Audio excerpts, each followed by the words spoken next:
El día del Señor. Esta es una frase de la Biblia que las personas religiosas usualmente usan cuando hablan del fin del mundo. Sí, cosas como el Armagedón o el Apocalipsis. Quizás estés familiarizado con esta imagen de Jesús regresando en un caballo blanco. Él tiene una espada para traer el juicio final. Todos quieren saber qué va a pasar. Entonces, muchas de estas imágenes vienen del último libro de la Biblia. Pero para entenderlas, tienes que regresar al primer libro. Cuando la historia comienza, vemos a Dios crear un mundo asombroso. Luego, Él les da a los humanos el poder para gobernarlo en su nombre. Pero los humanos son tentados por este misterioso personaje no humano que les hace una promesa. Podrás definir el bien y el mal en tus propios términos y ponerte en el lugar de Dios. Justo lo que ellos hacen. Las historias resultantes se tratan de las relaciones rotas y la violencia que esto ocasiona. Sí, esta promesa crea enormes problemas. Ahora, todos tienen que protegerse a sí mismos y luchar por sobrevivir. Todos están usando la muerte como un arma para ganar poder. Todo lleva a la historia de la construcción de la ciudad de Babilonia. O en hebreo, Babel. Todos se unen para elevarse a ellos mismos al lugar de Dios. Y Dios sabe lo devastador que esto podría ser. Toda una cultura redefiniendo el bien y el mal como si fueran Dios. Así que Dios confunde su lenguaje y los dispersa. De aquí en adelante, Babilonia se convierte en una clase de ícono en la historia bíblica.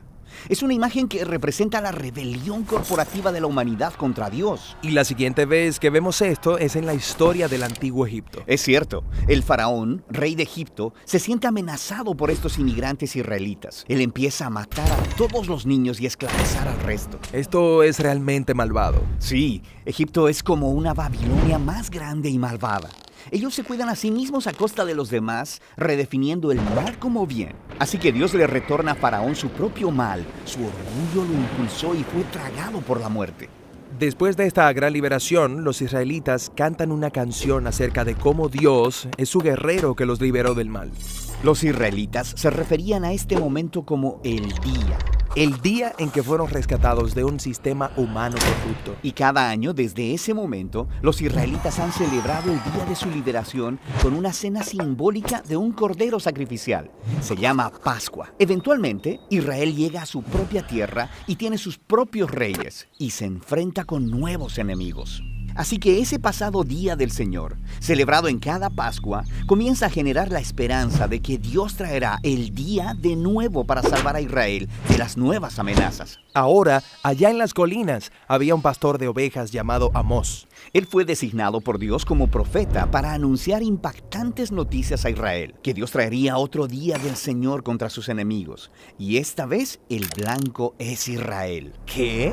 Tristemente, los líderes de Israel también habían redefinido el bien y el mal por sí mismos, resultando en corrupción y violencia. El pueblo de Dios se ha hecho como Babilonia. Los oprimidos se convirtieron en opresores. Babilonia parece como una trampa de la que nadie puede escapar. Así que el día del Señor viene sobre Israel. Son conquistados, llevados cautivos al exilio. A partir de ese momento, Israel sufrió bajo el gobierno de continuos imperios opresivos. Esta es la historia en la que nació Jesús.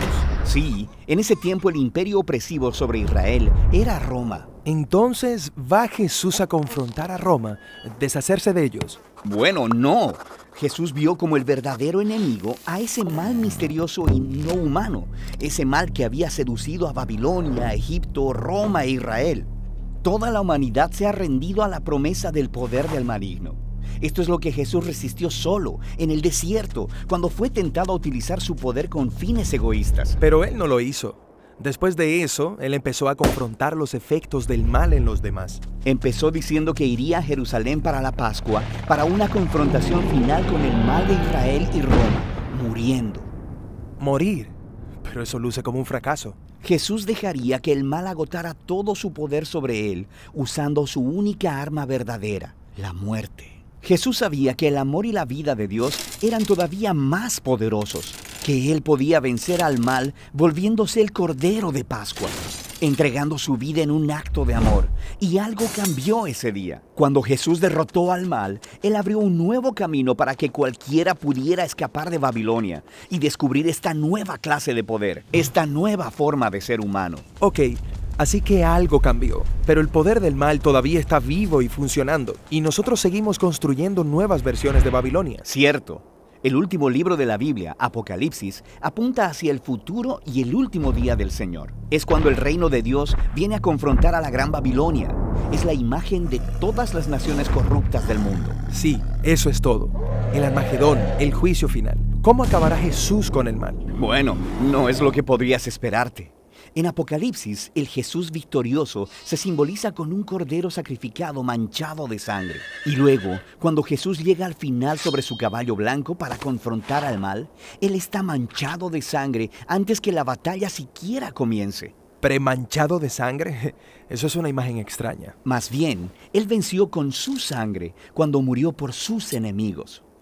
Y la espada está en su boca. Un símbolo de la autoridad de Jesús para definir el bien y el mal y hacernos responsables cuando traiga finalmente la justicia de una vez por todas.